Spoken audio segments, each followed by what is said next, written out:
ములక్కాడ జీడిపప్పు కర్రీ వండుకుందాం. దానికి కొద్దిగా ఆయిల్ పోసుకుందాం.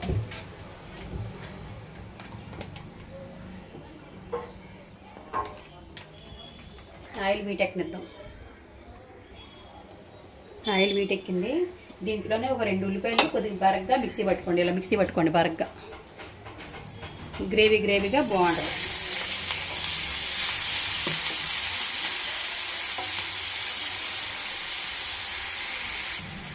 దీంట్లోనే కొద్దిగా సాల్ట్ వేసుకుందాం.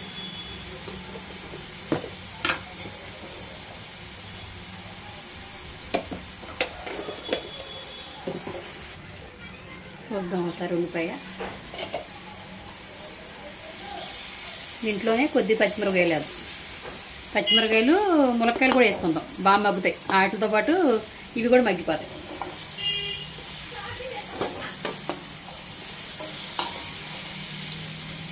మగ్గనిద్దాం.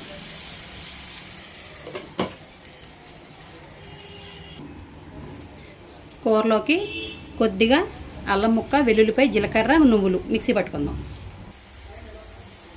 ఉల్లిపాయలు ములక్కాయ కొద్ది దగ్గర మగ్గినాయి కదా. ఇప్పుడు మిక్సీ పట్టుకున్న మసాలా వేసేద్దాం. ఇలా మెత్తగా పట్టుకుంటే సరిపోద్ది. మసాలా కూడా కొద్దిగా ఆగనిద్దాం. ఎందుకంటే నువ్వులు అవి కొద్ది పచ్చివాసన వస్తాయి కాబట్టి కొద్దిగా ఆగనిద్దాం.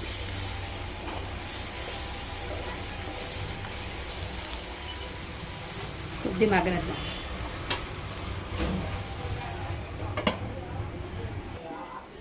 చూద్దాం ఒకసారి.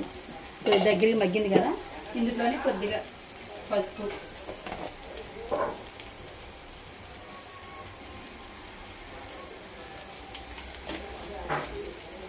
దీంట్లోనే జీడిపప్పు ఒక గంట పాటు నానబెట్టుకోండి. నానబెట్టుకుంటే బాగుంటుంది కూర.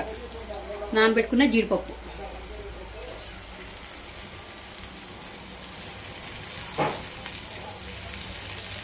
దీంట్లోనే కొద్దిగా కారం,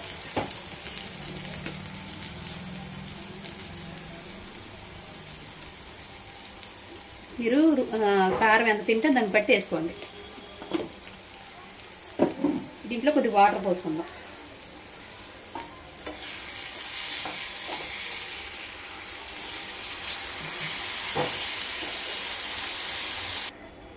దీంట్లోనే కొద్ది సాల్ట్ కూడా వేసుకుందాం. ఇందాక ఉల్లిపాయలు కొద్దిగా వేసాం కదా. ఇప్పుడు కూర సరిపడా వేద్దాం. ముందే వేస్తే కొద్దిగా ములక్కాయలు బాగా పట్టేస్తుంది. అందుకు లాస్ట్లో వేసుకోండి. బాగా కలుపుకుని ఒక 10 నిమిషాలు సిమ్లో పెట్టి ఉడకనిద్దాం.